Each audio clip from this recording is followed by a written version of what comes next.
Take a look.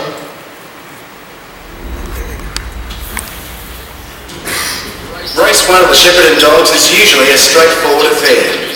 Last night, however, was very different.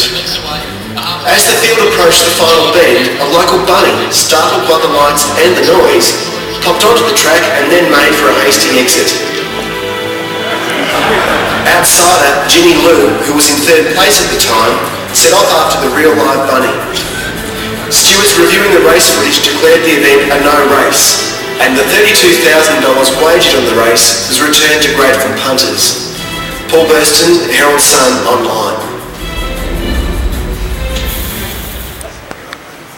So, now I know well you're not going to remember anything I say, but I think you may remember that video and the metaphor for what I'm talking about. This is a true story from the summer of 2010, and from the minute I saw that on the news from my home, I knew I loved this dog.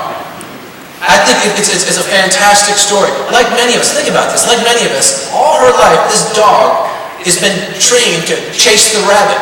You ever feel like that? Been trained all her life to chase the rabbit, or what is officially referred to as a mechanical lure that looks like a rabbit. Now, never before in the history of Australian greyhound racing has a real hare or rabbit ever run across the track. Now, I found that hard to believe, but when I did the homework, they've been lizards and reptiles and snakes, but never a rabbit. So you've got to think of this as a once-in-a-lifetime event. So when out of nowhere a real rabbit appears on the track, Ginny Lou was the only dog to recognize this opportunity and breaks off from the pack and chases the real rabbit and realizes that the prize of chasing the real rabbit is better than the artificial lure. So, while her actions prevented her from capturing third place, which she was in before she made her choice, while it prevented her from capturing third place and the pitiful prize money that accompanied that in this particular course, by pursuing the opportunity, she has now become an Australian celebrity. She's now signed a $200,000 celebrity endorsement contract, and she's the most famous greyhound in the world. Shocking, but true.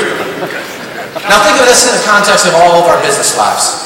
We've all been trained to chase the rabbit, and we go on, we keep doing the routine, whatever, every day, but new opportunities are going to be presented to us each day.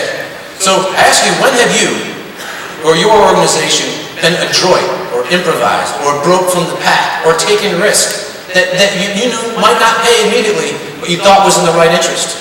So Ginny Lou teaches us all a very important lesson, and that is get away from the industry groupthink, and when the opportunity presents itself, always pursue the wild hare and not the artificial rabbit.